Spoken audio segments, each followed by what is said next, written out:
This is a lecture video for General Chemistry 1, Chem 115 at St. Charles Community College. It's going to cover part of Chapter 2, the portion that talks about atomic notation and average atomic mass. This starts in about the middle of the chapter. So earlier, it had been discussed from Dalton's four postulates. One of his postulates was that every atom of one element atoms of one element are different from atoms of another element. So, for example, an atom of gold is different than an atom of carbon, or an atom of nitrogen is different than an atom of silicon. In his postulate, he just made it a statement. He did not explain how they are different, what makes them different. So we're going to look at that now. So what makes atom of one element different from an atom of another element? It's their number of protons. So after the Rutherford model of the atom, when the nucleus was discovered, the nucleus that contains protons and neutrons, where the electrons are floating around that nucleus, it was determined that every element has a unique number of protons. So that is what distinguishes an atom of one element from an atom of another element. So for example, carbon has 6 protons, nitrogen has 7 protons. That's how we can tell the difference. And that seems like a very tiny difference, but in reality, carbon has 2 natural forms. It can either be graphite, the stuff in your pencil when you're writing with your pencil, or it can be a diamond. So that's how carbon can be. All those carbon atoms have 6 protons. And then nitrogens, which just have 1 more proton, that's their main difference. Nitrogen is a gas that we're breathing in right now that takes up about 70% of our air. So the difference between those 2 atoms is just 1 proton, but that made a really big difference in how they look, act, feel, all of that. The properties are very, very different. So when we're looking at the number of protons in the nucleus of an atom, that number of protons is called the atomic number, and that number can be always found on the periodic table. On the periodic table, which I don't have shown here, but it's been handed out to you in class. It is also in the inside front cover of your lab manual. There's a symbol in every box, and there are 2 numbers in the box with that symbol. One number is the whole number, and another number has decimal places after it. So the number of protons is the perfect whole number that's typically above the element symbol in the box. If we have an atom that is neutral, which means it doesn't have a positive charge and it doesn't have a negative charge, well, if you remember, protons are positively charged. So for carbon, let's say carbon, according to the periodic table, it has 6 protons. Well, if it is a neutral atom, then we know that means it also will have 6 electrons, because electrons are negative charges. So if it's neutral, that means the pluses cancel out the minuses. Well, if it has 6 pluses, 6 protons, then it must have 6 minuses, 6 electrons. So as long as an atom is neutral, you always know the number of protons by looking at the periodic table, and then you can determine the number of electrons, because if it's neutral, the number of protons equals the number of electrons. That's going to be important for us going forward. Now, it turns out that atoms of one element can have a different number of neutrons. So this goes against one of Dalton's postulates. Dalton had said in one postulate that atoms of one element are all identical to each other. So every atom of nitrogen is exactly the same. And also in that same postulate, he said atoms of one element are different than atoms of another element. Well, the second part turned out true. Atoms of gold are different than atoms of mercury because of those protons. But all atoms of gold are not exactly the same. What's different about them is that they can have different number of neutrons. So neutrons also live in the nucleus. They are neutral. They don't have a positive or negative charge. Okay. So when we're looking at an atom, one specific atom, we will know the number of protons based on what element it is. It's on the periodic table. We can look it up. But we also need to be told the mass number.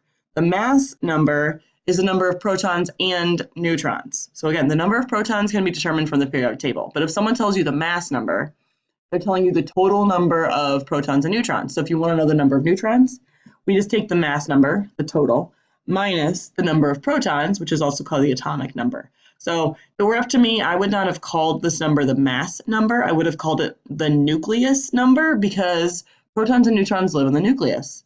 So the mass number is just the number of things in the nucleus. So to try to demonstrate this, if we're talking about an atom, we want to give this information. We have to show this information, the mass number and the atomic number. We can write information about an atom in what's called atomic notation. This is an example of what atomic notation looks like. So on the right, you write the symbol of the element, which in chapter 2, you've got a list of element names and symbols that you have to memorize. So that example, that C stands for carbon. There is also, to the left of that, 2 numbers. The one on top is the mass number. So again, that's the total, the number of protons plus neutrons. And then the number on the bottom is the atomic number, which is just the number of protons. The atomic number can always come from the periodic table. The mass number, the number of neutrons is nowhere found on the periodic table. The mass number is nowhere found on the periodic table. To figure out the mass number, you either have to be told it directly. Like in the question, I would say, this atom of carbon has a mass number of 12. Or I would have said in the question, this atom of carbon has 6 neutrons. And since you could look at the periodic table and find out that carbon has always 6 protons, if I tell you it has 6 neutrons, I trust your addition skills to be able to take 6 protons plus 6 neutrons equals a mass number of 12, and that's where that number will come from. So let's practice putting some things into atomic notation. So our first example, we have to write the atomic notation for an aluminum atom that contains 15 neutrons. So again, the 3 things we're looking for here. We need the chemical symbol for the element. So the element is aluminum. The symbol for that is Al. We need to know the number of protons, which is the atomic number. So we need to take our periodic table and look at aluminum. Aluminum has the number 13 above it in the box on the periodic table. And then we need to know the mass number, which was not directly given here.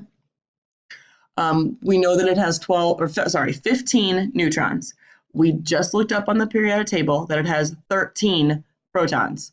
The mass number is the total, so we're going to take 15 plus 13 to get us 28. When we set up the atomic notation, it'll be the symbol on the right and then 2 numbers on the left. It's going to be mass number on top, atomic number on the bottom, or big number on top, small number on the bottom. So 28 on top, 13 on the bottom, the symbol Al. So the 28 is telling us that's the mass number, that's protons plus neutrons. 13 on the bottom, that's the number of protons. That comes from the periodic table. And then the symbol Al tells us that this is aluminum. Here's another example. In this example, we're going to write the atomic notation for 3 different atoms. So all 3 atoms are carbon atoms. So we would know that the symbol for carbon is C. So they're all going to have the letter C. The first carbon atom has 6 neutrons. So we would need to look on the periodic table, find the chemical symbol C for carbon, see that it has 6 protons. So I can write the symbol C, and then the number on the bottom, the atomic number, would be 6 coming from the periodic table. And then the top number needs to be the mass number, which is the total, protons plus neutrons. So 6 neutrons, 6, plus 6 protons, 6, equals 12. So that is our first atom of carbon in its atomic notation. A second atom of carbon, we're told in this question, has 7 neutrons. So still carbon, so still C. Since it is carbon, it will still have an atomic number of 6, but its mass number will be 6 protons plus 7 neutrons, so it'll be a 13. And then our last one is a carbon atom that contains 8 neutrons. So still carbon, still C. Still has 6 protons because every carbon atom has 6 protons. Check the periodic table, carbon always has the number 6 in it. And then the mass number will be protons plus neutrons, so 6 protons plus 8 neutrons, so I get 14. When we're looking at the atomic notation of atoms in one element, so all 3 of these last examples are all carbon atoms. Notice, they all have the same symbol, C. And they all have the same atomic number. The bottom number is always going to be the same if we have the same element. The top number is the only thing that can change. Between atoms of the same element, the only thing that is different between them is their number of neutrons. So we're going to practice a couple more times. By a couple, I mean like a bunch. So this is how I typically ask these questions on exams. I make a pretty little table and make you fill in the blanks. So we're going to sometimes be looking at an atomic notation and filling, distributing the information, and sometimes the other direction. So the first row, we were given the atomic notation with a 24 mass number, an 11 atomic number with Na, which I'm telling you stands for sodium. So we need to fill in the number of protons, the number of electrons, and the number of neutrons. What I should have told you at the top of this table was that every single atom is neutral, and that's going to be important information to figure out the number of electrons. Okay, so number of protons for 24 on top, 11 on the bottom, Na. Well, the bottom number is the number of protons. Also, if you look up at Na on the periodic table, it'll have a number 11 there. It has 11 protons. So the number of electrons. Well, if I tell you this atom is neutral, protons are positive, electrons are negative. Neutral means we have to have the same number of both, so 11 electrons. And then neutrons. Well, number 24 is the mass number, which means neutrons plus protons. So if I have a total of 24, and I know I have 11 protons, I can take 24 minus 11 to get myself 13 neutrons. The second row, we were given all that same information. We're filling in the atomic notation. So we need a chemical symbol. So we need to think, well, what is phosphorus? Well, phosphorus is capital letter P. The bottom number needs to be the number of protons. We were told that was 15. And the top number needs to be the mass number, which is protons plus neutrons. The top number is not 18. The top number is 18 neutrons plus 15 protons, so 33. Third row, we're given the atomic notation. And we're also told that the name is chlorine and it has 17 protons. So since it is a neutral atom, it will also have 17 electrons. To figure out the number of neutrons, 37 is the total of protons plus neutrons. So 37 total minus 17 protons is going to leave us with 20 neutrons. The fourth row, we're going to have to write the atomic notation. So first we'd have to figure out, well, what's the chemical symbol for calcium? Well, it is Ca. Then the two numbers, the bottom number needs to be the number of protons, well, that's 20. And the top number needs to be the mass number, which is protons plus neutrons. So 20 plus 22, so 42. So 42 on top, 20 on the bottom, Ca. The last row, we were just given numbers. We weren't even given the name of the element. So if we need to figure out what element it is, of those three numbers, the number of protons is the one that helps us figure that out. The number of protons tells you what element it is. It's like the social security number for an element. It is the number that identifies that element. So it has 25 protons. So to figure out what element it is, we'd grab our periodic table, look on the periodic table to find the number 25, which happens to fall with the symbol Mn, which is manganese, is the name of that element. So our symbol would be Mn, our element name will be manganese. And then to fill out the atomic notation, we need to have the protons on the bottom, so 25, and the protons plus neutrons making the mass number on top, so 25 plus 29 would be 54. And then for the element name, it is manganese. So hopefully that went okay. If you have questions about this, you need to chat with me in office hours, or we can talk in class later. So with atomic notation, writing it with the number on top, number on bottom symbol is the way that we're going to look at this, but it can be super annoying if you're typing, like if you're writing a paper and you need to type something in atomic notation. It's totally possible in Word to do it, but it's not as convenient as other things. So right next to each official atomic notation symbol, it's kind of a shorthand way of doing that. So instead of 24 on top, 11 on the bottom, Na, I could write the full name of the element instead of the symbol, so sodium, dash, and then the mass number, 24. I know the number 11 doesn't show up in there anywhere, but if it's sodium, it's automatically 11 as an atomic number because you will always have a periodic table with you, so you can always look that up. So these are just some examples of another form of atomic notation. If I ask you to write something in atomic notation, I want number symbol. I want that version. So we saw in our example earlier when we were writing things in atomic notation and we did 3 atoms of carbon, that not every atom of an element is identical. Again, that was the issue. One of Dalton's statements there was incorrect. Every atom of one element is exactly the same. Lie. Every atom of one element is very similar to each other, but they can be different by the number of neutrons that it has. So those are called isotopes. Isotopes are atoms of the same element that have different number of neutrons. So in this chart, we just show 4 different isotopes of carbon. Notice they all have the same number of protons. The thing that's different is their number of neutrons. So that is the definition of an isotope. Same element, so same number of protons, but different number of neutrons. The thing that this throws off, why the atoms are not identical, well, obviously the neutrons are different, but the other thing that changes was its mass. If something has a few more neutrons than another atom, the one with more neutrons is going to have a bigger mass. It's going to be heavier. It's going to weigh more. So that makes it not exactly identical. But when we're looking at an element, we can't just say every atom of this element has this one magic mass, because these 4 isotopes, carbon 11, carbon 12, carbon 13, carbon 14, they all have different masses. So when we're looking at an element, we're going to talk about its average atomic mass. We're going to average all of the isotopes to figure out what is the average mass. Now, this isn't going to be an average like the one you do in lab where you take trial 1 plus trial 2 plus trial 3 divided by 3. This is going to be a weighted average because it turns out that of an element, there are certain isotopes that are more abundant, which means there's just more of them. So carbon, for example, carbon 12, carbon with 6 protons and 6 neutrons, almost 99% of every carbon atom that exists is a carbon 12.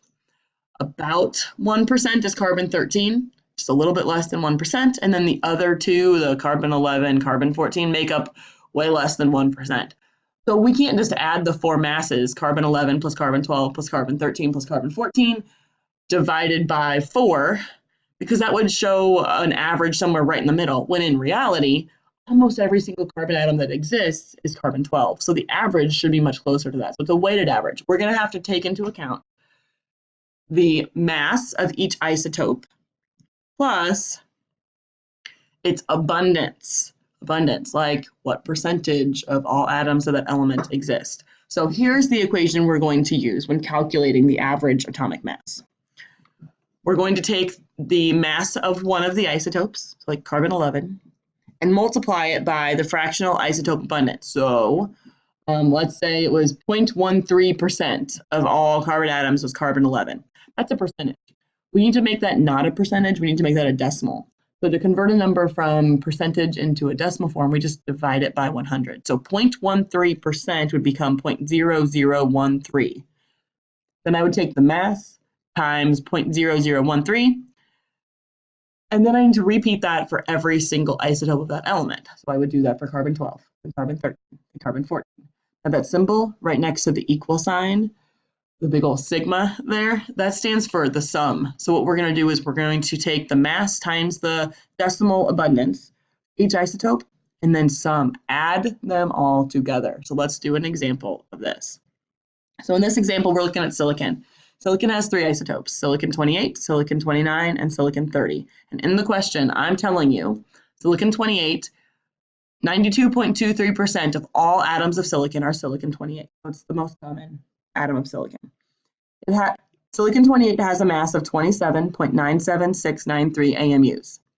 Now, silicon 29 also exists. 4.68% of all silicon atoms are silicon 29. Its mass is 28.97649 AMUs. And silicon 30 is 3.09% of all silicon atoms with a mass of 29.97377 AMUs. So, following that equation from the last slide, for silicon 28, I'm going to take the mass, 27.97693 AMUs, and multiply it by the abundance, but not in percentage form, in decimal form. The percentage form is 92.23%. So I'm going to divide that by 100 and make it 0.9223.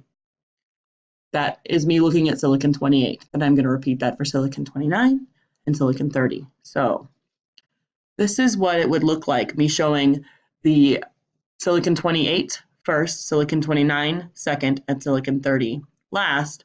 Notice there are plus signs between each of them because the equation says to sum. So I'm taking the mass times the percentage, but in decimal form. So I took 92.23, divided it by 100 to make it 0.9223. I took 4.68%, made it 0.0468. I took 3.09% and made it 0.0309.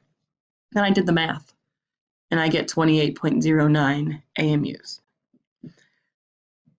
That is how we calculate the average atomic mass. Now, this is an important thing to know, but in reality, you're not going to have to do it very often this semester because this information is known. So people have already done this math.